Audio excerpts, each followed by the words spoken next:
Hello students, पिछली class में हम लोगों ने इलेक्ट्रोकेमिकल सीरीज़ के बारे में शुरू किया था और हमने आपको बताया था कि इलेक्ट्रोकेमिकल सीरीज़ एक सीरीज़ है और उस सीरीज़ में हम लोगों ने एलिमेंट को उनके स्टैंडर्ड इलेक्ट्रोड पोटेंशियल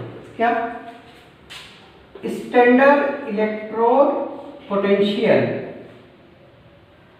और यही था स्टैंडर्ड रिडक्शन पोटेंशियल। तो स्टैंडर्ड इलेक्ट्रोड पोटेंशियल या स्टैंडर्ड रिडक्शन पोटेंशियल के इंक्रीजिंग आर्डर में अरेंज करते हैं तो जो सीरीज मिलती है उसको बोलते हैं इलेक्ट्रोकेमिकल सीरीज। अगर हम बात करें तो हमने कहा था कि आईपीएससी ने यह कहा था कि स्टैंडर्ड इलेक्ट्रोड पोटेंशियल जो होगा वो स्टैंडर्ड रिडक्शन पोटेंशियल के बराबर होगा और ये माइनस में होगा स्टैंडर्ड ऑक्सीडेशन पोटेंशियल। तो सिंपल बात करें कि इलेक्ट्रोकेमिकल सीरीज है क्या, तो इलेक्ट्रोकेमिकल सीरीज है वो सीरीज जिसमें हमने एलिमेंट्स को उनके स्टैंडर्ड इलेक्ट्रोड पोटेंशियल के इंक्रीजिंग आर्डर में अरेंज किया है, कहलाता है इलेक्ट्रोकेमिकल सीरीज। और ये इलेक्ट्रोकेमिकल सीरीज आपको याद होना चाहिए। मैंने आपसे कहा था कि याद करने के आप अपने तरीके, मुझे तो सिंपल याद है,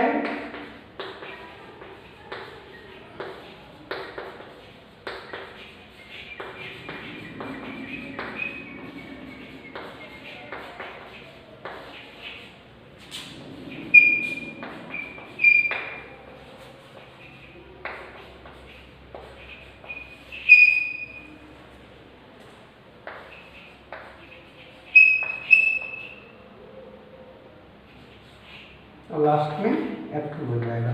ठीक है, lithium, potassium, beryllium, strontium, calcium, sodium, magnesium, aluminium, manganese, zinc, chromium, iron,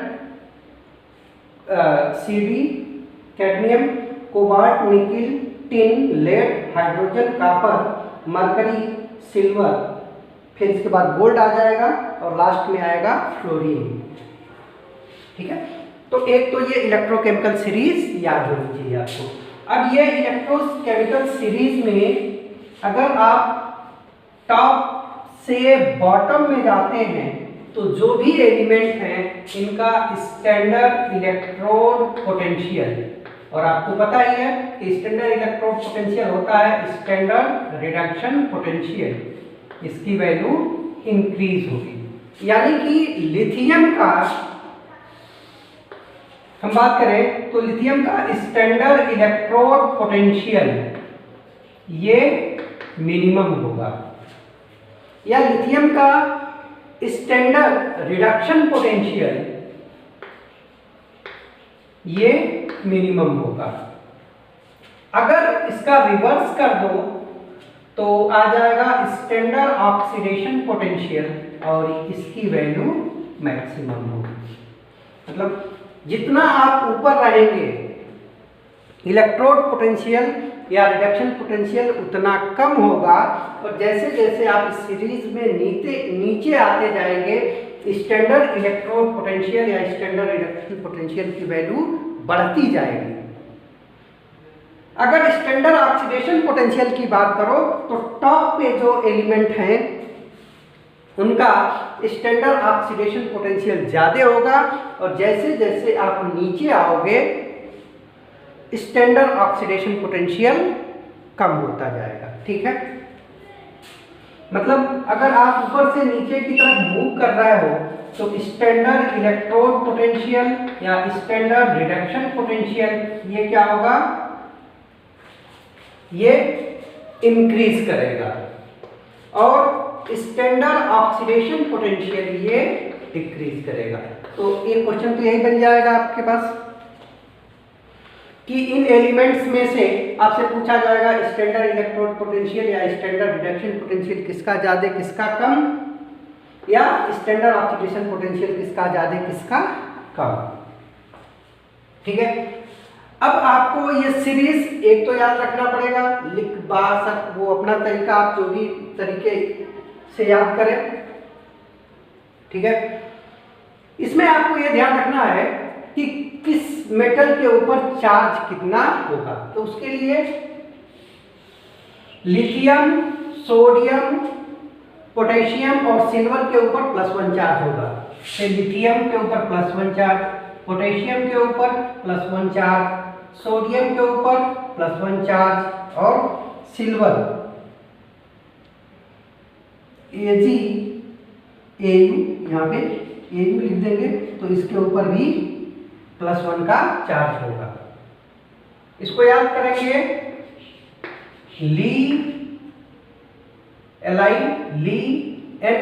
Na,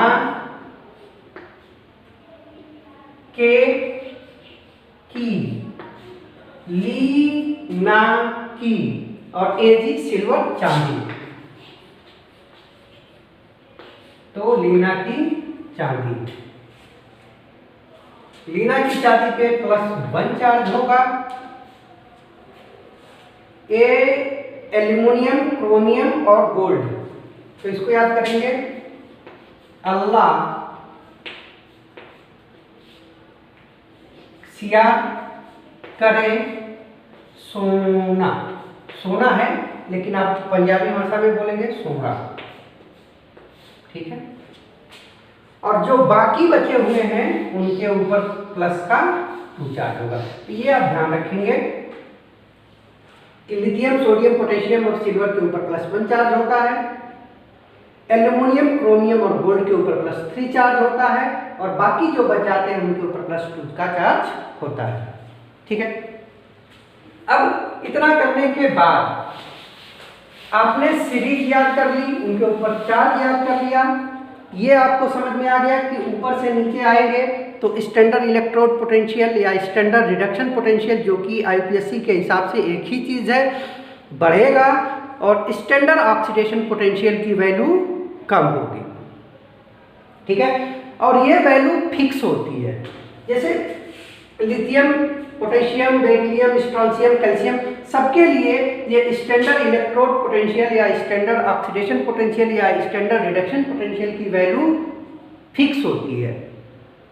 लेकिन आपको वैल्यू याद नहीं रखनी है, ये सीरीज याद रखनी है। हाँ, आपको ध्यान रखना है कि जो सबसे टॉप पे है लिथियम, उसके लिए स्टैंडर्ड इलेक्ट्रोड पोटेंशियल की वैल्यू होती है -3.05 वोल्ट, -3.05 वोल्ट। जो एलिमेंट सबसे नीचे है फ्लोरीन, फ्लोरीन के लिए स्टैंडर्ड इलेक्ट्रोड पोटेंशियल की वैल्यू होती है 2.87 वोल्ट। तो एक सबसे कम वाले का ध्यान रखेंगे, एक सबसे ज्यादा वाले का, और बीच में आ जाता है हाइड्रोजन। हाइड्रोजन के लिए स्टैंडर्ड इलेक्ट्रोड पोटेंशियल की वैल्यू होती है 0। तो ये 3 वैल्यू आपको याद रखनी है, ठीक है। क्योंकि क्वेश्चन करते समय अगर ये 3 वैल्यू आपको ध्यान है तो ढेर सारे क्वेश्चन अपने आप होंगे। अब देखो जरा, जब हम ऊपर से नीचे आ रहे हैं, ऊपर से नीचे आ रहे हैं तो ये वैल्यू -0.05 से बढ़ते बढ़ते बढ़ते बढ़ते हाइड्रोजन तक आके 0 हो जाएगा और उसके बाद ये वैल्यू पॉजिटिव में बढ़ के फ्लोरीन के लिए 2.87 हो जाएगा। यानी कि इस वैल्यू से भी आपको एक अंदाजा मिलेगा कि स्टैंडर्ड इलेक्ट्रोड पोटेंशियल या स्टैंडर्ड रिडक्शन पोटेंशियल की वैल्यू टॉप टू बॉटम जाओगे तो इंक्रीज हो रही है, ठीक है। अगर स्टैंडर्ड ऑक्सीडेशन पोटेंशियल देखना है तो यहाँ माइनस करना पड़ेगा, तो माइनस करोगे तो माइनस और माइनस मिलके प्लस हो जाएगा। यानी कि लिथियम के लिए जो स्टैंडर्ड ऑक्सीडेशन पोटेंशियल की वैल्यू होगी वो होगी 3.05, हाइड्रोजन के लिए 0 ही होगी और फ्लोरीन के लिए हो जाएगा, F2 के लिए स्टैंडर्ड ऑक्सीडेशन पोटेंशियल की वैल्यू हो जाएगी 2.87। तो जब हम स्टैंडर्ड ऑक्सीडेशन पोटेंशियल की बात करेंगे तो ये वैल्यू 3.05 से कम होते होते 0 पे आती है और कम होके वो वैल्यू माइनस में चली जाती है। यानी कि अगली बात हो गई कि स्टैंडर्ड ऑक्सीडेशन पोटेंशियल जब आप सीरीज में टॉप टू बॉटम जाओगे तो ये क्या होगा, डिक्रीज होगा। और इसमें कोई बड़ी बात नहीं है, ये बहुत सिंपल सी बात है कि स्टैंडर्ड जो इलेक्ट्रोड पोटेंशियल होता है और स्टैंडर्ड ऑक्सीडेशन पोटेंशियल होता है, इन दोनों का मैग्नीट्यूड्स और अपोजिट साइन के साथ होता है। ठीक है बेटा, तो ये हो गया इलेक्ट्रोकेमिकल सीरीज। अब इस इलेक्ट्रोकेमिकल सीरीज के बारे में कुछ इंपॉर्टेंट बात।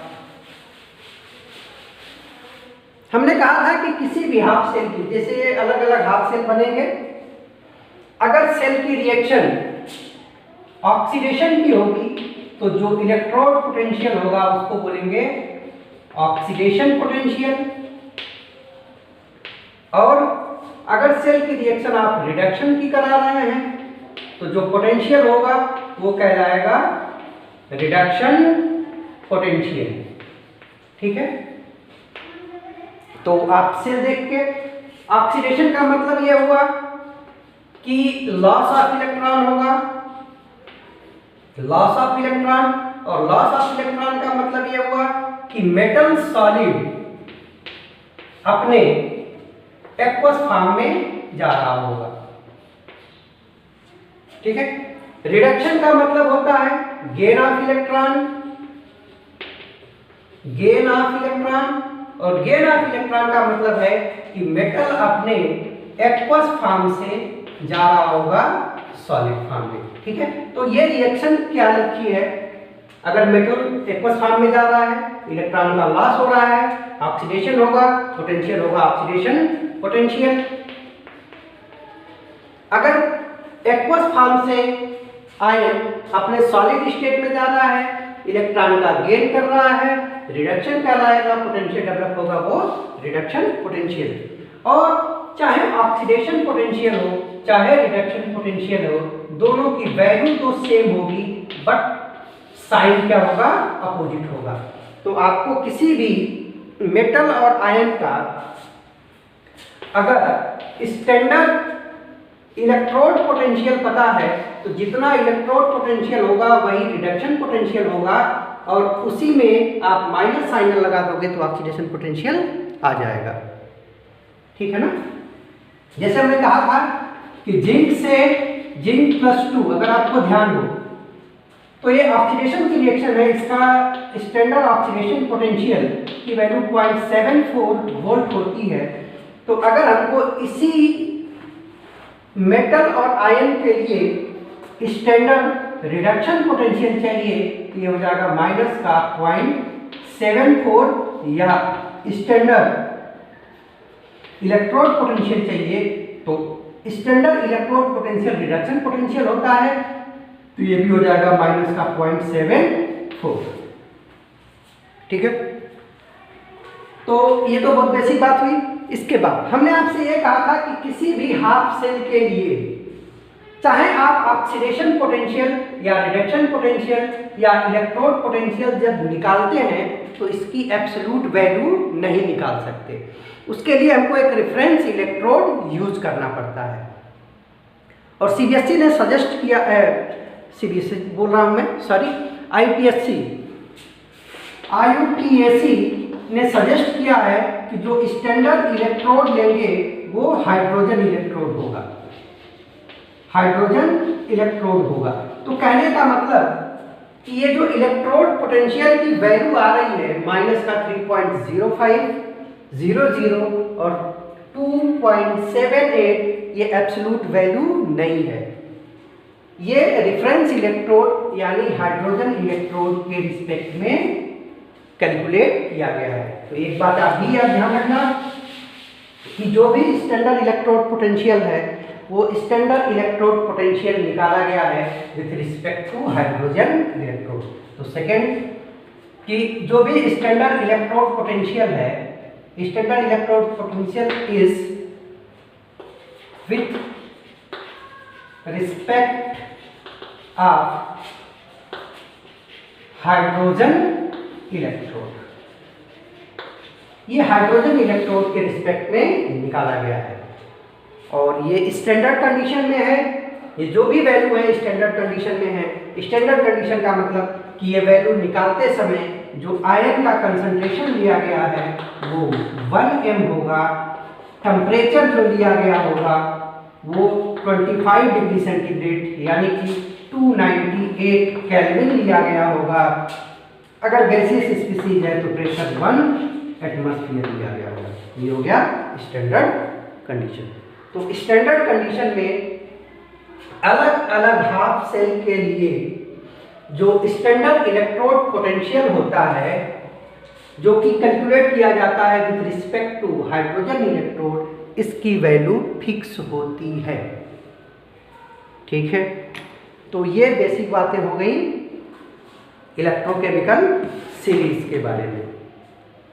ठीक है बेटा, अब इस इलेक्ट्रोकेमिकल सीरीज का हमको एप्लीकेशन पढ़ना है कि अगर मैं आपसे कह रहा हूं कि ये इलेक्ट्रोकेमिकल सीरीज याद रखना है तो आपके मन में क्वेश्चन होगा कि याद करके हम करें क्या। अगर हमको याद हो गया तो हम क्या क्या कर सकते हैं, तो यही पढ़ते हैं एप्लीकेशन ऑफ इलेक्ट्रोकेमिकल सीरीज कि इस इलेक्ट्रोकेमिकल सीरीज के क्या क्या एप्लीकेशन हैं। तो इसका सबसे इंपॉर्टेंट जो एप्लीकेशन है कि इस इलेक्ट्रोकेमिकल सीरीज के हेल्प से आप ये पता कर सकते हैं कि गिवन रिएक्शन में oxidising agent and reducing agent कौन कौन से हैं। जैसे आपको एक रिएक्शन दी गई होगी, रेडॉक्स रिएक्शन दी गई होगी और उस रेडॉक्स रिएक्शन में आपसे ये पूछा जाएगा कि इस रिएक्शन में ऑक्सीडाइजिंग एजेंट का काम कौन करेगा और रिड्यूसिंग एजेंट का काम कौन करेगा। तो ये क्वेश्चन का जवाब आप इलेक्ट्रोकेमिकल सीरीज से दे सकते हैं। और इलेक्ट्रोकेमिकल सीरीज से देने का मतलब ये है कि आप उसके ऑक्सीडेशन पोटेंशियल और रिडक्शन पोटेंशियल के हेल्प से ये बता सकते हैं कि ऑक्सीडाइजिंग एजेंट कौन है और रिड्यूसिंग एजेंट कौन है। कैसे? पहले तो हम यही जान लें कि ऑक्सीडाइजिंग एजेंट क्या होता है और रिड्यूसिंग एजेंट क्या होता है। तो कोई भी रिडॉक्स रिएक्शन होती है, रिडॉक्स रिएक्शन का मतलब है ऐसी रिएक्शन जिसमें ऑक्सीडेशन भी हो रहा हो और रिडक्शन भी हो रहा हो। ऑक्सीडेशन होने का मतलब है कि वहां पे लॉस ऑफ इलेक्ट्रॉन हो रहा हो, और रिडक्शन होने का मतलब है कि गेन ऑफ इलेक्ट्रॉन हो रहा हो। ठीक, जैसे हम लोग जो सबसे कॉमन रिएक्शन अब तक पढ़ते आ रहे हैं वो है Zn प्लस Cu++ और ये बनता था Zn++ प्लस Cu। अब देखना बेटा, Zn सॉलिड से Zn में गए, पॉजिटिव चार्ज आया। पॉजिटिव चार्ज आने का मतलब कि इलेक्ट्रॉन का लॉस होगा। तो यहाँ पे Zn सॉलिड से आप Zn एक्वस में जा रहे हैं तो इस रिएक्शन में लॉस ऑफ इलेक्ट्रॉन होता है और लॉस ऑफ इलेक्ट्रॉन का मतलब होता है ऑक्सीडेशन, यानी कि ये रिएक्शन ऑक्सीडेशन की है, ऑक्सीडेशन की है। ठीक है, अगर आप Cu+ से Cu सॉलिड में जा रहे हैं तो Cu++ एक्वस फॉर्म, दो इलेक्ट्रॉन एक्सेप्ट करके Cu सॉलिड में जा रहा है, यानी कि इलेक्ट्रॉन का गेन हो रहा है। और जहां भी गेन ऑफ इलेक्ट्रॉन होगा तो वो रिएक्शन कहलाएगी रिडक्शन की। ठीक है बेटा, तो आप किसका ऑक्सीडेशन हो रहा है और किसका रिडक्शन हो रहा है ये पहचान सकते हैं, ठीक है, on the basis of loss and gain of electron. अब एजेंट की बात करते हैं कि ऑक्सीडाइजिंग एजेंट और रिड्यूसिंग एजेंट कौन है। तो इसको मैं सिंपल आपको एक कंसेप्ट बताता हूं कि एजेंट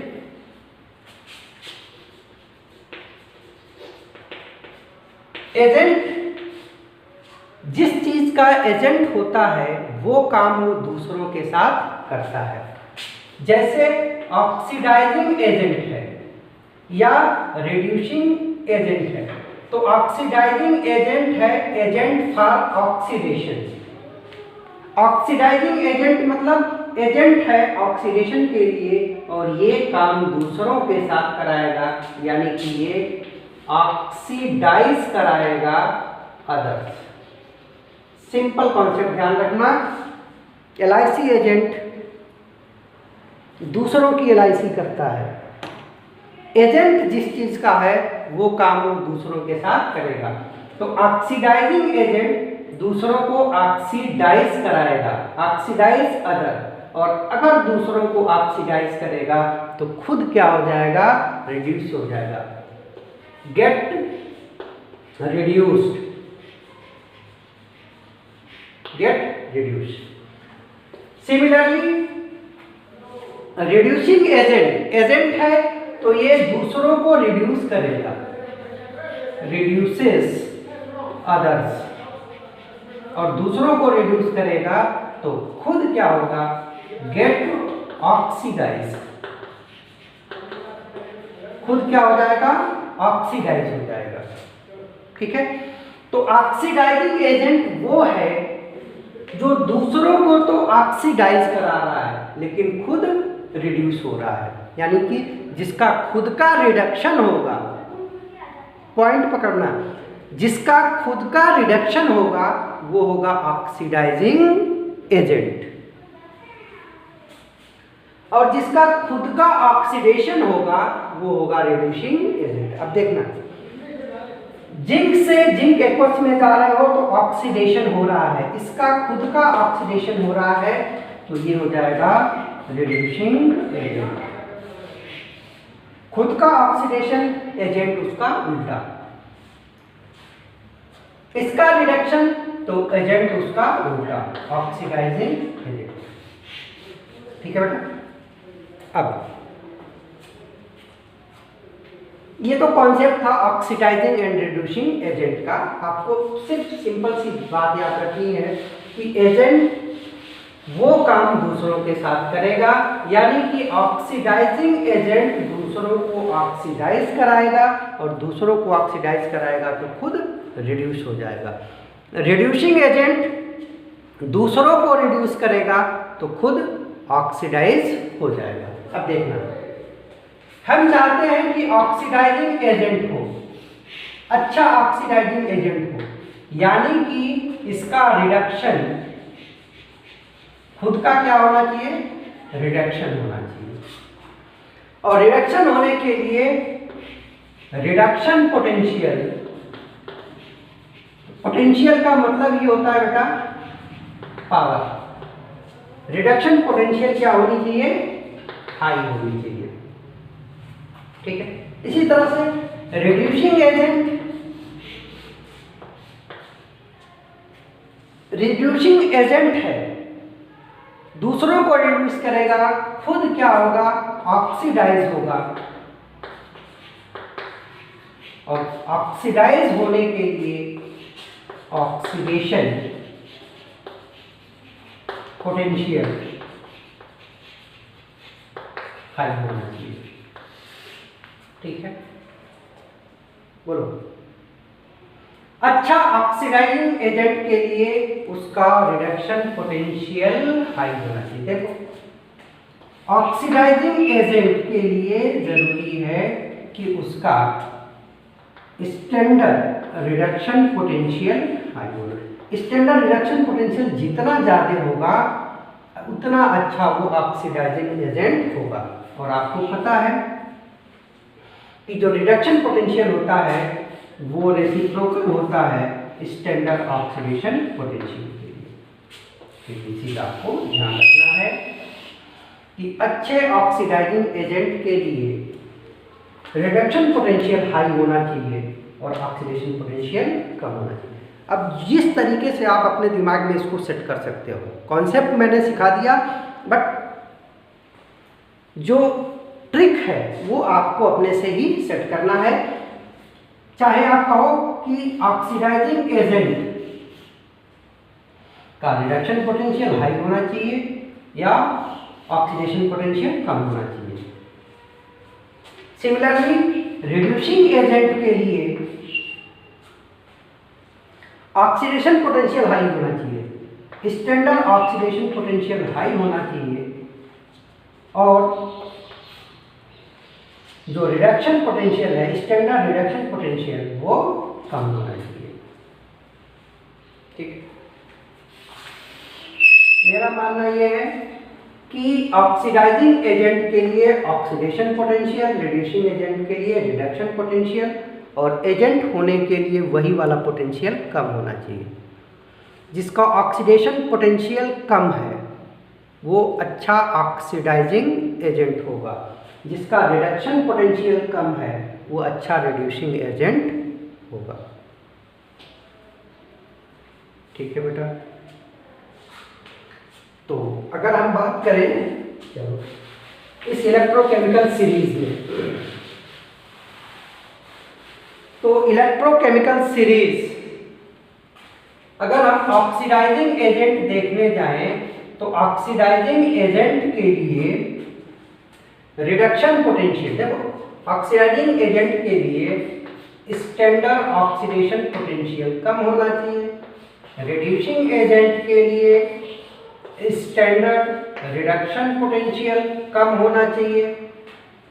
जो एजेंट वही वाला पोटेंशियल कम रखो। ऑक्सीडाइजिंग एजेंट के लिए ऑक्सीडेशन पोटेंशियल कम, रिड्यूसिंग एजेंट के लिए रिडक्शन पोटेंशियल कम।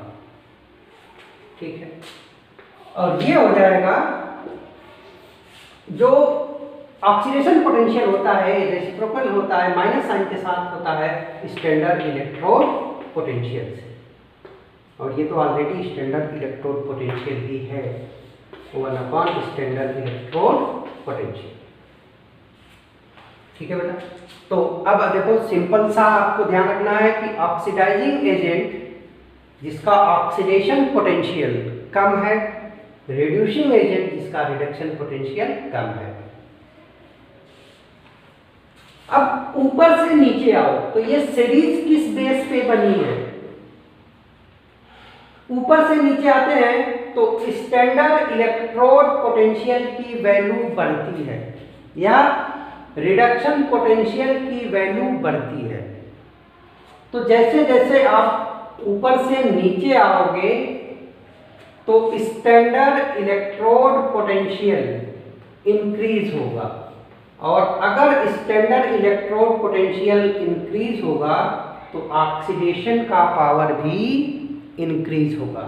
यानी कि जो सबसे नीचे वाले होंगे, जैसे जैसे आप ऊपर से नीचे आओगे ऑक्सीडाइजिंग प्रॉपर्टी इंक्रीज होगी, और इस हिसाब से इस पूरे इलेक्ट्रोकेमिकल सीरीज में F2 इज बेस्ट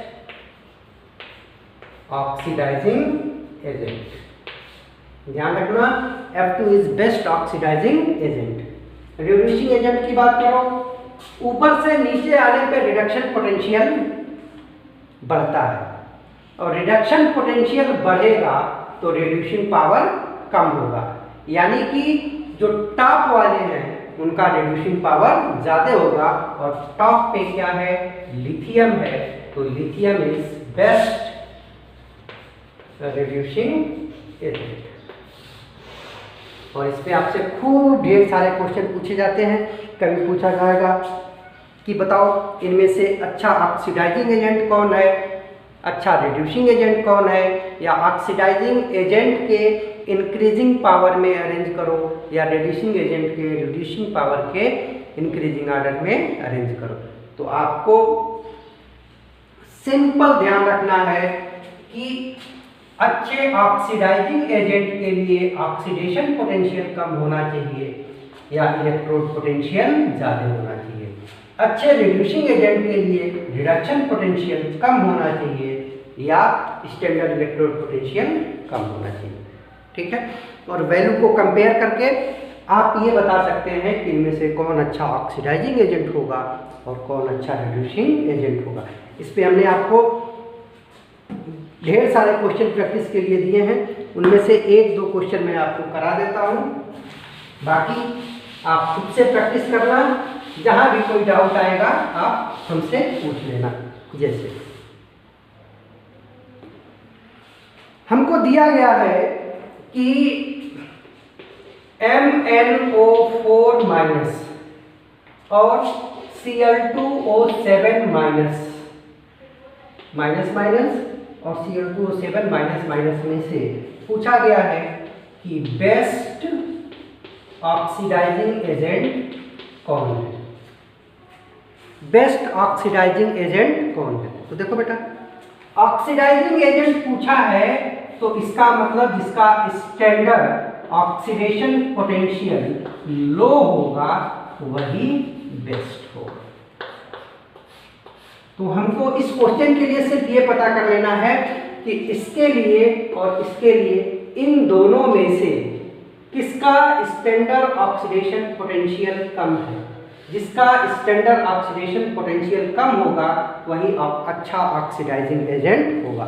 अब क्वेश्चन में आपको दे रखा है E0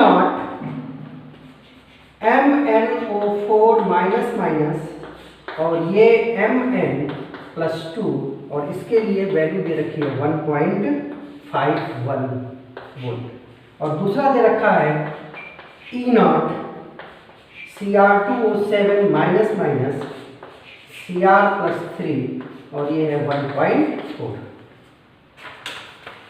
क्वेश्चन में ये दे रखा है और क्वेश्चन निकालने के लिए आपको चाहिए क्या? ऑक्सीडेशन पोटेंशियल, और वो भी कैसा? लोएस्ट।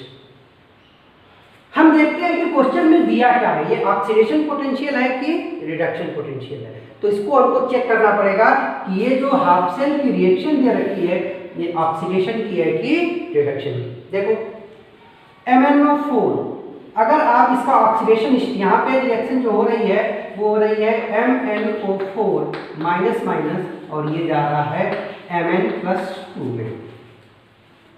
यहाँ पे रिएक्शन हो रही है Cr2O7 माइनस और ये जा रहा है Cr+3। तो आपको ये चेक करना है कि ये रिएक्शन कौन सी है। अगर ये रिएक्शन ऑक्सीडेशन की होगी तो ये पोटेंशियल ऑक्सीडेशन पोटेंशियल होगा, अगर ये रिएक्शन रिडक्शन की होगी तो ये पोटेंशियल रिडक्शन पोटेंशियल होगा। चेक कर लो, कैसे चेक करेंगे? ऑक्सीडेशन स्टेट निकालो। Mn का ऑक्सीडेशन स्टेट ऑक्सीजन का होता है 2, तो 2 × 4 8 और 8 में से -2 किया तो आ गया प्लस का 6। अब प्लस के 6 से प्लस के 2 में जा रहा है, ऑक्सीडेशन स्टेट डिक्रीज हो रहा है और ऑक्सीडेशन स्टेट डिक्रीज होने का मतलब रिडक्शन हो गया और रिडक्शन हो गया तो ये पोटेंशियल भी क्या हो गया? Reduction potential. और हमको चाहिए ऑक्सीडेशन पोटेंशियल, तो रिडक्शन पोटेंशियल के साथ माइनस का साइन लगा दोगे यानी कि -1.51, तो ये हो गया इसका ऑक्सीडेशन पोटेंशियल। ठीक है बेटा। सिमिलरली यहाँ पे चेक करो तो 7 2 जा 14 में से 2 माइनस किया 12 और 12 डिवाइडेड बाई 2 तो ये आ गया प्लस का 6। प्लस के 6 से प्लस का 3 जा रहा है, ऑक्सीडेशन स्टेट डिक्रीज हो रहा है यानी कि यहाँ पे भी हो गया रिडक्शन। और अगर रिएक्शन रिडक्शन है तो पोटेंशियल होगा रिडक्शन पोटेंशियल। चाहिए हमको ऑक्सीडेशन पोटेंशियल तो माइनस साइन कर देंगे -1.4।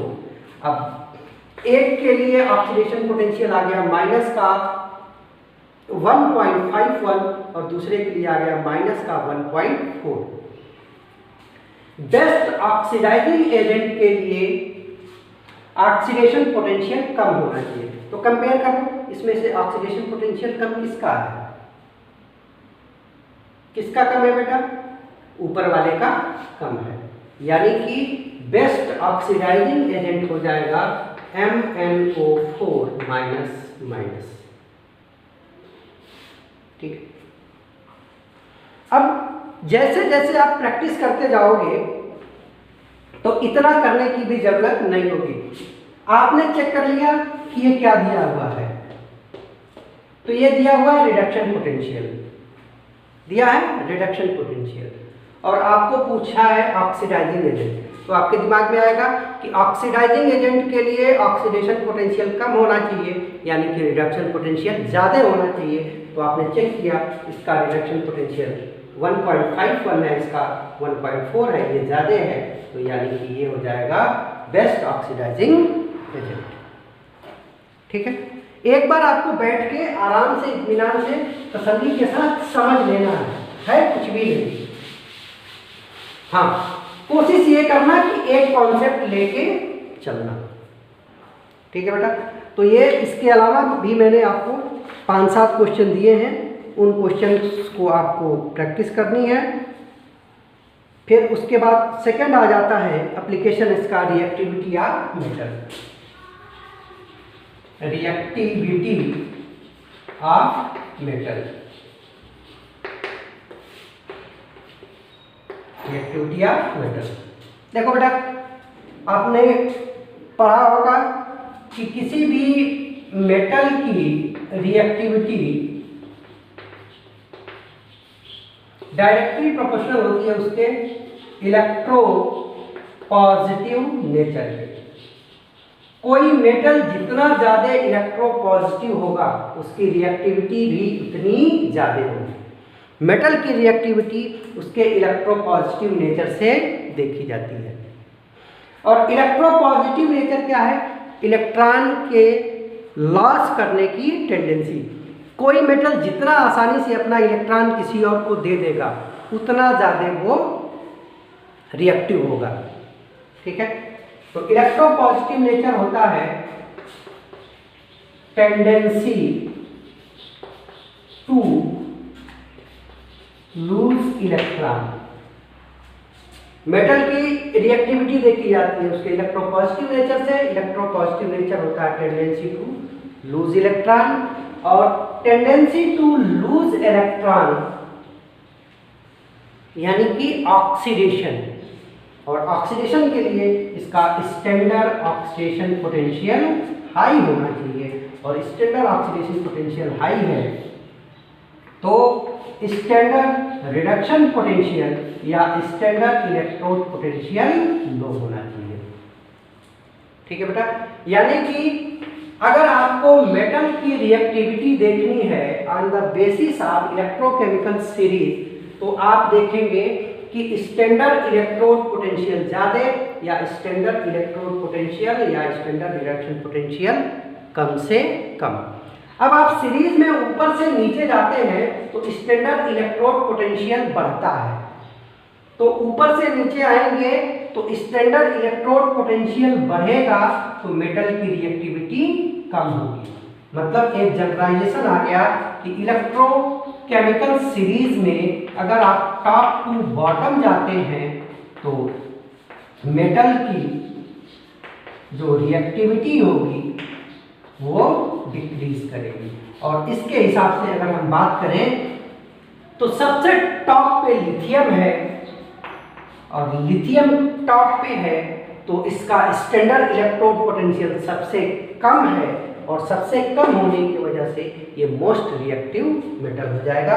तो लिथियम को ध्यान रखना, this is the most reactive metal. ठीक है।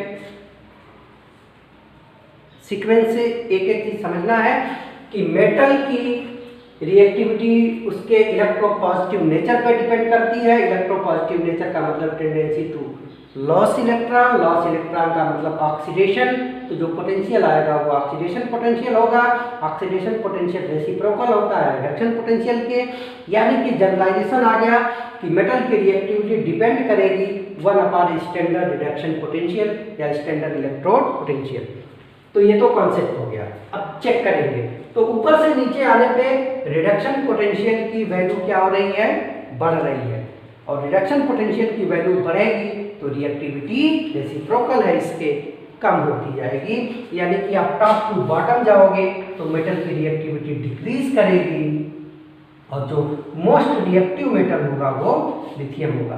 अब जैसे जैसे आओगे तो लिथियम से कम रिएक्टिव है पोटेशियम, से कम रिएक्टिव है बेरिलियम, से कम रिएक्टिव है स्ट्रांसियम, से कम रिएक्टिव है कैल्शियम। तो जैसे जैसे आप नीचे आओगे रिएक्टिविटी कम होती जाएगी। अब इसमें आपको जो सबसे अच्छा इसका एग्जाम्पल दिया जाता है वो दिया जाता है कि अगर हम मेटल है तो इस मेटल की वाटर से रिएक्शन करा दे तो हाइड्रोजन देता है कि नहीं देता है। जितना ज्यादा रिएक्टिव मेटल होगा वो हाइड्रोजन वाटर से डिस्प्लेस करेगा और उतने आसानी से करेगा। जो ऊपर वाले हैं lithium, potassium, beryllium, strontium, calcium और सोडियम, मैग्नीशियम, यहाँ तक। मतलब हम जनरल बात करें कि एल्कली मेटल और एल्कलाइन अर्थ मेटल, तो इनकी रिएक्टिविटी बहुत ज़्यादा होती है क्योंकि ये इलेक्ट्रोकेमिकल सीरीज में ऊपर होते हैं। तो अगर इनकी हम वाटर से रिएक्शन करा दें और ये वाटर अगर कोल्ड भी रखते हैं ठंडे वाटर से तो भी ये हाइड्रोजन गैस दे देते हैं। इनके नीचे वाले हैं जैसे मान लो एल्युमिनियम है, मैग्नीज है, जिंक है, तो ये कोल्ड वाटर से रिएक्शन नहीं करते हैं। इसके लिए हमको स्टीम या गर्म वाटर की जरूरत होगी और तब जाके ये हाइड्रोजन गैस रिलीज करेंगे। और नीचे आ जाओ कॉपर, सिल्वर, गोल्ड, प्लैटिनम, तो इनकी रिएक्टिविटी इतनी कम है, कॉपर है, सिल्वर है, गोल्ड है, इसकी रिएक्टिविटी इतनी कम है कि आप किसी भी कंडीशन में वाटर से रिएक्शन करा दो, बहुत ड्रास्टिक कंडीशन रखो, स्टीम रखो, हाई टेम्परेचर रखो, तब भी नो रिएक्शन। ठीक है, तो कहने का मतलब कि ऊपर वाले की रिएक्टिविटी ज़्यादा है तो वो आसानी से वाटर से हाइड्रोजन गैस डिस्प्लेस कर देंगे।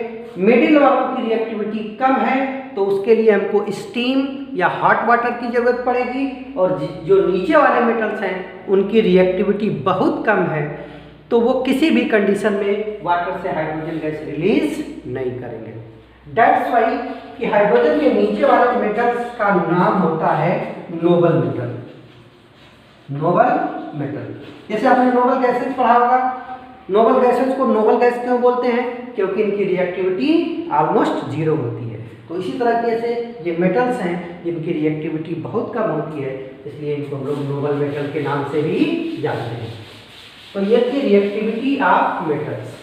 थर्ड एप्लीकेशन जो है इसका वो है reactivity of non metal.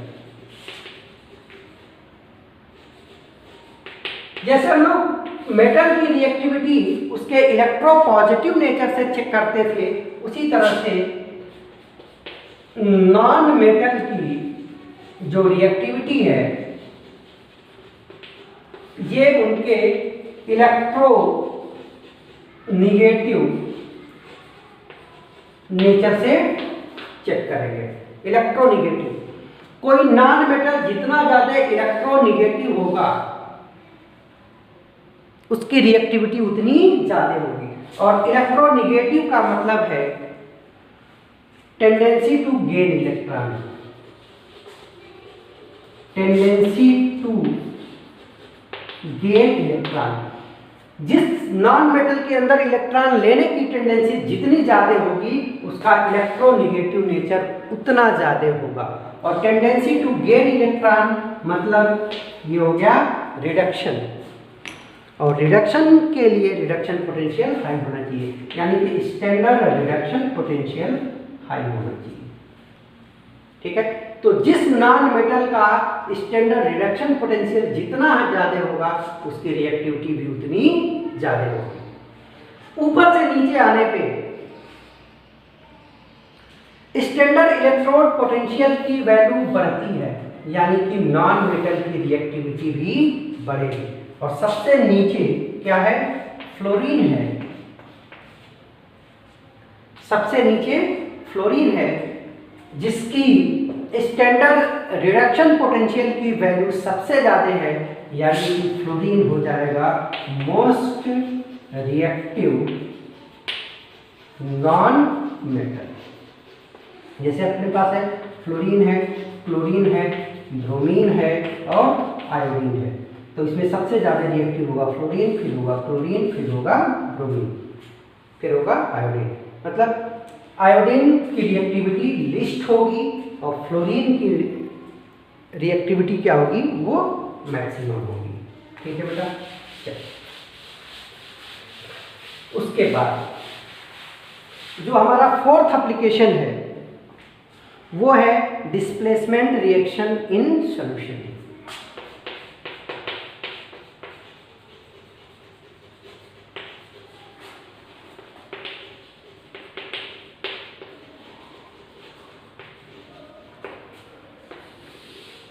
Displacement reaction का मतलब क्या होता है? ऐसी रिएक्शन, जैसे मान लीजिए हमने CuSO4 एक किसी मेटल का एक्वस सॉल्यूशन लिया और दूसरा कोई हमने मेटल लिया, एक मेटल का एक्वस सॉल्यूशन लिया, हम क्या ले रहे हैं, मेटल का सॉल्ट, और दूसरा मेटल। तो ये मेटल अगर मेटल के सॉल्ट से इस मेटल को हटा के और खुद यहां लग जाए तो ऐसी रिएक्शन को बोलते हैं डिस्प्लेसमेंट रिएक्शन। जैसे ये वाला रिएक्शन ले लो, CuSO4 प्लस Zn ले लो, तो ये बन जाएगा Zn SO4 plus Cu solid. तो ऐसी रिएक्शन जिसमें से कोई एक मेटल किसी दूसरे मेटल के सॉल्ट के सॉल्यूशन से इस मेटल को डिस्प्लेस कर देता है और खुद उसकी जगह पे आ जाता है, रिएक्शन का नाम होता है displacement reaction. Displacement reaction, reaction in which a metal displace another metal from its aqueous solution. तो ऐसी रिएक्शन को बोलते हैं डिस्प्लेसमेंट रिएक्शन। अब कौन सा मेटल किस मेटल को डिस्प्लेस करेगा, ये बात हम इलेक्ट्रोकेमिकल सीरीज से भी पता कर सकते हैं। कैसे? देखो बेटा, हर वो मेटल जो इलेक्ट्रोकेमिकल सीरीज में ऊपर है, हर वो मेटल जो इलेक्ट्रोकेमिकल सीरीज में ऊपर है, अपने से नीचे वाले मेटल के सॉल्ट के एक्वस सॉल्यूशन से मेटल को डिस्प्लेस कर देगा। जैसे CuSO4 का हमने एक्वस सॉल्यूशन लिया और इसकी रिएक्शन कराई जिंक से, हमको जानना है कि ZnSO4 बनेगा कि नहीं बनेगा। तो इसके लिए हमको चेक करना पड़ेगा कि Zn और Cu की पोजीशन इलेक्ट्रोकेमिकल सीरीज में क्या है। अगर Zn ऊपर होगा, टॉप पे होगा, तो ये रिएक्शन हो जाएगी, और अगर Zn बॉटम पे है, नीचे है, तो ये रिएक्शन नहीं होगी। ठीक है, सिंपल सा नियम है कि ऊपर वाले नीचे वाले को उनके एक्वस सॉल्यूशन से डिस्प्लेस कर देते हैं, ऊपर वाले नीचे वाले को उसके एक्वस सॉल्यूशन से डिस्प्लेस कर देते हैं। अब जिंक देखो, इलेक्ट्रोकेमिकल सीरीज में जिंक यहाँ पे है और कॉपर कहाँ है, कॉपर नीचे है। तो जिंक ऊपर है, कॉपर नीचे है, जिंक की रिएक्टिविटी ज़्यादा होगी, कॉपर की रिएक्टिविटी कम होगी। जिंक ज़्यादा रिएक्टिव है, अपने से कम रिएक्टिव को डिस्प्लेस करके उसकी जगह पे आ जाएगा और कॉपर सॉलिड बन जाएगा, तो ये रिएक्शन हो जाएगी। अगर इसी रिएक्शन को हम रिवर्स कर दें, हमने लिया ZnSO4 और इसकी रिएक्शन कराई कॉपर से, तो हमें देखना है कि CuSO4 प्लस Zn बनेगा कि नहीं बनेगा। अब इस रिएक्शन के हिसाब से कॉपर Zn को रिप्लेस करके उसकी जगह पे खुद आ जाता है। ऐसा तभी संभव है जब इसकी रिएक्टिविटी यानी कि कॉपर की रिएक्टिविटी जिंक से ज़्यादा है, और कॉपर की रिएक्टिविटी जिंक से ज़्यादा होने के लिए इलेक्ट्रोकेमिकल सीरीज में कॉपर की पोजीशन जिंक से ऊपर होनी चाहिए, और अभी हमने चेक किया ऐसा नहीं है। कॉपर इलेक्ट्रोकेमिकल सीरीज में जिंक से नीचे आता है और नीचे वाले कभी भी ऊपर वाले को रिप्लेस नहीं कर सकते, यानी कि ये रिएक्शन नहीं होगी। ठीक है, तो इसमें सिंपली डिस्प्लेसमेंट रिएक्शन में आपको यही चेक करना है कि डिस्प्लेसमेंट रिएक्शन कराने के लिए जो मेटल है इसकी पोजीशन टॉप पे होनी चाहिए, और जो मेटल एक्वस फॉर्म में है, साल्ट में है, उसकी पोजीशन नीचे होगी। अगर ऐसा है तो रिएक्शन होगी, अगर ऐसा नहीं है तो रिएक्शन नहीं होगी। ठीक है बेटा, तो ये हो गया डिस्प्लेसमेंट रिएक्शन। अब इसके बाद हम लोग पढ़ते हैं मेटल और एसिड की रिएक्शन, इसका भी एप्लीकेशन। जैसे हमने बेसिक में पढ़ा था कि अगर कोई डाइल्यूट एसिड है और इसकी रिएक्शन हम किसी मेटल से करा दें तो हाइड्रोजन गैस रिलीज हो जाती है। किसी भी डाइल्यूट एसिड की रिएक्शन मेटल से कराने पे हाइड्रोजन गैस मिलती है। तो क्वेश्चन ये है कि क्या कोई भी मेटल डाइल्यूट एसिड से हाइड्रोजन गैस रिलीज करा देगा? नहीं। इसके लिए हमें यह चेक करना होता है कि अगर ये मेटल इलेक्ट्रोकेमिकल सीरीज में हाइड्रोजन के ऊपर है तो ये हाइड्रोजन गैस को रिलीज कराएगा,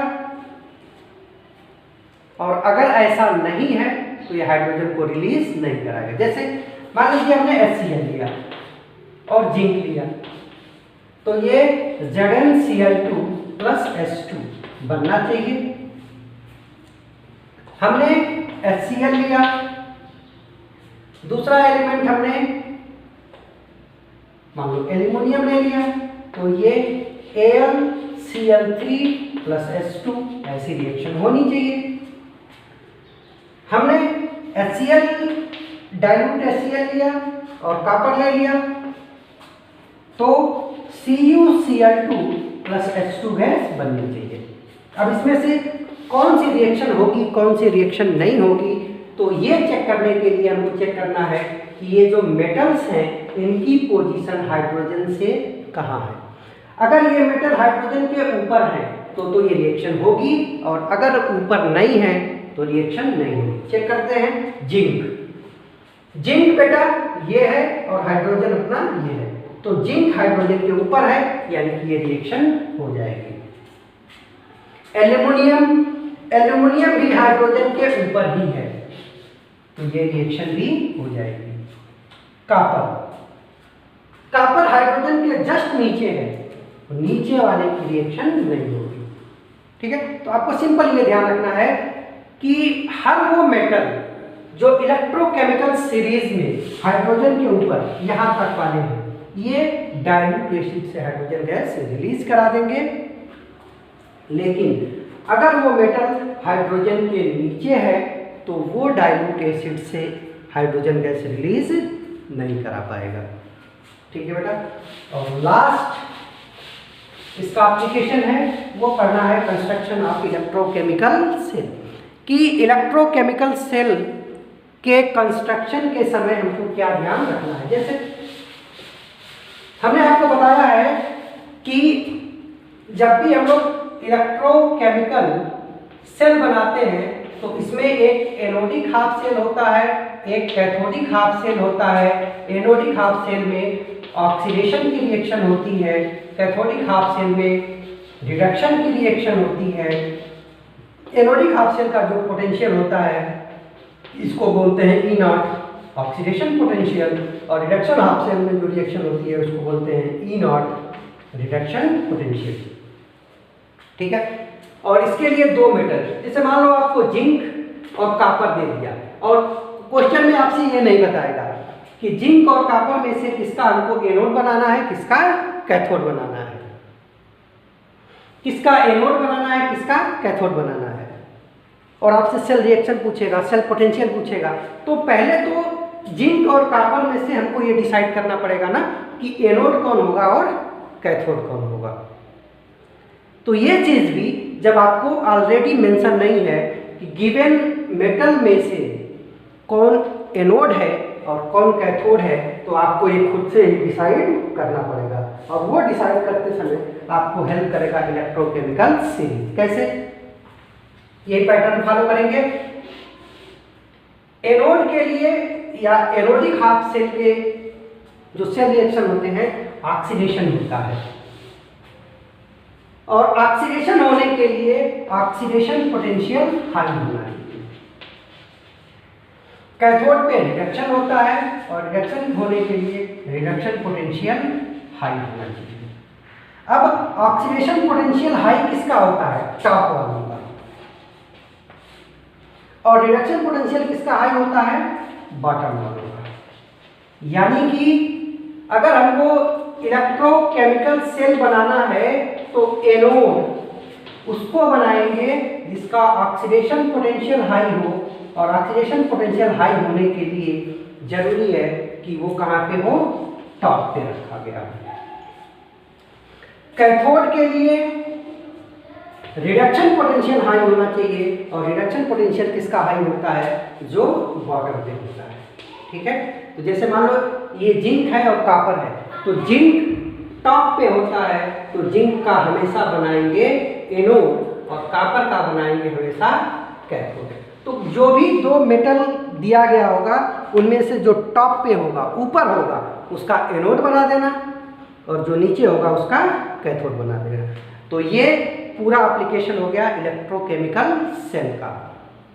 ठीक है बेटा, अब इसको अच्छे से रिवाइज कर लेना, और सारे क्वेश्चन जितने भी पीडीएफ में मैंने लिखे हैं 8, 10, 12 क्वेश्चन हैं, उन क्वेश्चन को समझ के सॉल्व करना। कहीं कोई दिक्कत आती है तो मुझे बताना। Thank you.